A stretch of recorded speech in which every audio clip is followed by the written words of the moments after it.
Recently, something awesome has been happening. Over the last several months, I've been tagged in various social media groups as the pastor of that super queer-friendly, welcoming church in Cedar Falls. People I know, and even more that I don't, have reached out to me to ask about the CVUU congregation.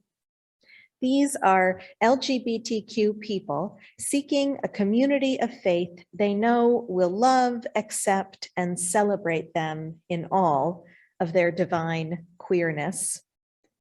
Many of them share painful stories about the rejection they experienced as young people in the churches they were raised in. As an ex-Methodist who left the denomination because its book of discipline refers to the practice of homosexuality as incompatible with Christian teaching, I relate intensely to the pain and the grief that comes from being rejected and even disparaged by a place that is meant to see you and love you fully as a child of God. Still others tell me about joining what they thought were progressive churches, only to be later told that they couldn't participate in church activities like leading youth group or playing in the praise band because of their queerness. Connecting with other queer adults who are seeking safe and affirming places of worship and inviting them to worship with us is one of the best parts of my vocation. But it isn't quite the best part. The best part is connecting with and meeting queer youth who want to come to church. Human nature pulls us towards community, and there is something about being in community that connects us to the divine sacred. When I meet a young queer person who desires to be in beloved community as their full self, and they come to our church and become a part of our community, that is the best part of my vocation. It is an honor that the CVUU has a reputation as a safe and welcoming place for queer folks, but it is an honor that comes with a lot of responsibility. Being a truly welcoming congregation requires active and consistent participation from all of us. It requires each of us, even those of us who are queer, to engage with issues facing the LGBTQ community. Like, for example, the harmful anti-trans legislation that appears in the Iowa state legislature every season. And to commit ourselves to being active allies, fighting for the rights and protections of queer people, because upholding the inherent worth and dignity of all is a requirement of our religion. Being a truly welcoming congregation requires each of us to strengthen our ally game like one strengthens a muscle. It's easy to say you are an ally, but it's a lot of work to consistently grow to become the best ally you can be. Here are just a few ways that you can improve your allyship. You could start by exploring your own gender identity. If you identify with the gender you were assigned at birth, now referred to as cis, which simply means not trans, it's likely you've never thought terribly deeply about why it is you identify as a man or a woman. In this age, we're smashing the binary, resisting the human impulse to categorize everything, especially other human beings, into neat and opposing boxes. We understand now that gender is a social construct invented by human beings to explain the differences between the sexes. And a quick reminder here that even categories of male and female sex create a troublesome and inaccurate binary, because it is estimated, according to Planned Parenthood, that as many as 1 or 2 in every 100 babies born has ambiguous external or internal genitalia and sex characteristics. Gender roles have constrained us for centuries, preventing millions of people from exploring and coming to know the whole of their personhood. We are introduced to gendered expectations right out of the womb, and as we grow up, the differences between boys and girls become starker and starker. Walk through a toy aisle in Target. There are toys for boys and toys for girls. The way children are encouraged to lean into their assigned gender primes us for an adulthood where we all ascribe predictably to our assigned roles. Consider for a moment if there are activities or hobbies that once interested you, but you shied away from them because of your gender. Recently, the media was obsessed with Olympic swimmer Tom Daley, who, in addition to being one of the best athletes in the world, is also a man who knits. The commentary about how unexpected such a hobby is for a man, let alone a man as strong and fast and handsome as he is, struck me as both progressive and regressive. Hopefully, Tom Daley's knitting has inspired many other men and boys to take up hobbies traditionally coded as feminine, but it's a shame to me that knitting was ever gender coded in the first place. Are there things in your life that you have stifled or rejected because they didn't seem masculine or feminine enough? Are you perhaps a cis woman who always wanted to learn how to hunt or fish, but you didn't because you're a woman? Are you a cis man who admires the way makeup looks, but you've never once tried on some eyeliner or lipstick because somehow makeup belongs exclusively to women? Think about all of the ways your gender identity has been shaped by society's expectations, and really think about how you feel deep down inside of your gut about who you are and how you present to the world. Think about the ways your family of origin or your social circle encouraged and reinforced personality characteristics that aligned with your assigned gender. Are there aspects of who you are that you've stifled because they are not feminine or masculine enough? What would it be like if you explored and embraced those parts of yourself? It is entirely possible that your identity is much more expansive and varied than you ever realized. Or, as some of my trans and non-binary friends like to joke about cis folks, perhaps you're not as cis as you think you is. Now, I just urged you to endeavor into some potentially unsettling or surprising self-exploration. I encourage you now to pay attention if you had a quick rejection or a negative reaction to the exercise I suggested.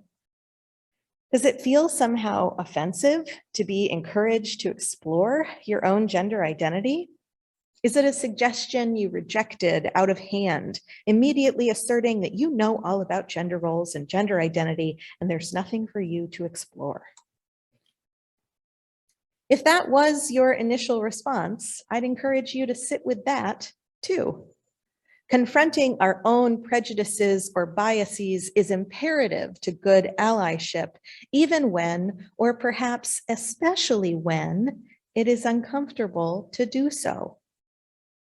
We all have biases, and we all, even those of us who are rock star allies for marginalized groups, hold prejudices that have been ingrained in us from the very start of our lives. I'll be transparent and share two of my own now. I grew up in Vermont, which at the time was the whitest state in the country. It is now the second whitest state behind Maine.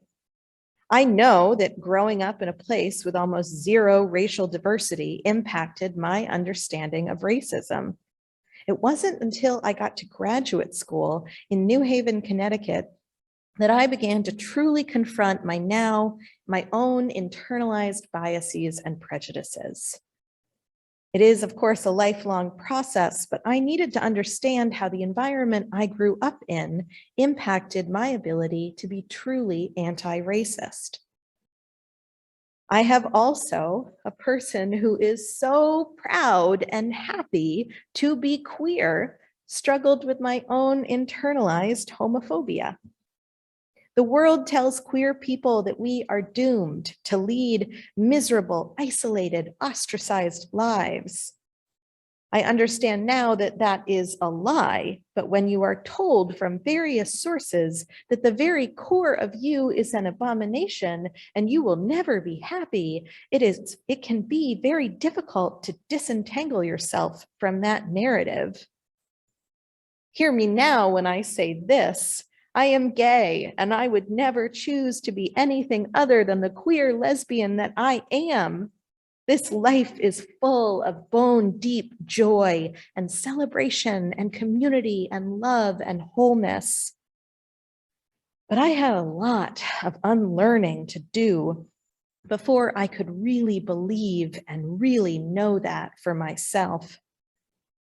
I encourage you to really sit with your own biases.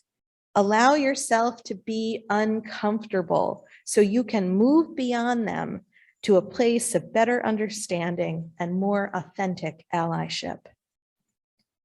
Here are 2 more quick, nearly effortless ways to be a better ally and to help the CVUU live up to our reputation as a welcoming congregation. This first one you can actually do right now. First, put your pronouns in your Zoom name. A few of us have already done so, and that's awesome. When a queer person visits us for virtual worship, imagine how comforting and exciting and cool it could be to be greeted by a sea of names and pronouns. Putting your pronouns in your Zoom name is one of the easiest ways to communicate to newcomers that you are a person who cares about the identities of all people and that you will make an effort to call people what they want to be called. If you are resistant to putting your pronouns in your Zoom name or eventually on your name tag at church, I encourage you to ask yourself why that is. Consider what LGBTQ folks refer to as cis privilege. How has your life as a cis person afforded you rights and privileges not available to our trans and non-binary siblings? People assuming your correct pronouns is one of those privileges. Presenting your pronouns each time you meet a new person lets them know that, despite your privilege, you are a committed queer ally. Pronouns in bios and introductions are not only for trans and non-binary folks, but for everyone who wants to make the world a safer and more welcoming place. When you meet someone new or you encounter someone who has recently come out and started using different pronouns, practice, practice, practice. Each time you misgender someone, immediately say 3 sentences, either in your mind or out loud, preferably to retrain your brain, such as, they are wearing a nice green sweater, or I really appreciate how patient they are being with me. I've encountered a lot of fear and anxiety from cis folks who are worried that if they accidentally misgender a trans person, that person is going to react with anger or even rage. Well, I'm sure there are folks who have at one point or another responded angrily when they've been misgendered. I can promise you that that's not the typical response, if only because it isn't sustainable. Many trans people and even more non-binary people are misgendered constantly on a daily basis, at work, when they're out running errands, and even by members of their own family. Most folks quietly endure this misgendering, even when it hurts a lot and when it's harmful to their well-being. Most trans and non-binary folks know that as long as you are trying, as long as you make it clear that you see them and accept them for who they have told you they are, you are doing a good job. New things take time to adjust to. It is the willingness to adjust that matters more than anything else. My partner, Skylar, and I have a rule we follow when we're in public and someone misgenders them.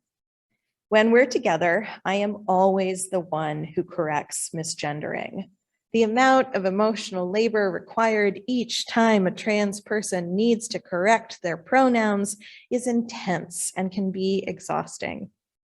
So, whenever possible, when you hear someone being misgendered, correct the person doing the misgendering yourself. This goes for whether the person being misgendered is there or not. Good allyship is active. It is never passive. Speaking up when we can is a huge part of the work. Recently, Skylar found a creator on Etsy who makes these really cool iron-on patches. They purchased one that says they, them in cool font with neon green and hot pink colors. Skylar ironed it on to one of their favorite hats, and now it's the hat they wear just about every time we go out. A few days ago, Skylar and I were picking up breakfast at our favorite local coffee shop, and they were wearing their hat. On the way out, the woman at the counter chimed, "Have a good day, ladies." Now, typically, if we hear this type of thing when we're out and about, we ignore it because we know it isn't coming from a place of malice. And seriously, who has the energy to be constantly correcting strangers we might never see again? But because this is a local place, a place we love and want to frequent as often as possible, we've been open about the fact that Skylar is non-binary with the staff. So just as she called us ladies, I started to let her know about Skylar's pronouns. But she had noticed Skylar's hat and she immediately corrected herself. She apologized, but she had nothing to apologize for. I thanked her profusely for noticing and for correcting herself. Skylar said thank you too, their face a bit pink from embarrassment, but also for the joy of being seen and known, all because of a patch on their hat. Some people might express concern that the pronoun patch Skylar wears on their hat sets them up to be mistreated or harassed in public. Some people might express similar concern about the rainbow bumper sticker on my car that says gay in big block letters. But living out and proud is infinitely less painful than remaining closeted. I am amazed and grateful for the changing times and the world that becomes a little safer every day for all queer people. We live our authentic lives despite the risk because living authentically is the only way to truly live. Anything else is akin to death. As allies, we ask you to celebrate our desire to be out and proud, to protect us when we need protecting, and to resist your urge to encourage us to dial down our identities for fear or shame. COVID has taught us collectively how deeply we need one another. Queer people have always known this. Queer people have always sought out the company of one another, finding safe haven and deep affirmation in the chosen families we create. In many ways, queer folks have always built churches that aren't churches. Queer nightclubs and gay bars are sacred, safe spaces that, much like a church, open wide their doors to all, dissolving the margins on the dance floor. But some queer folks, especially those of us that like to be in bed by 10 p.m., just want a church to call our own. The word is getting around that the CVUU is a safe and welcoming place for LGBTQ folks of all ages who desire this kind of beloved community.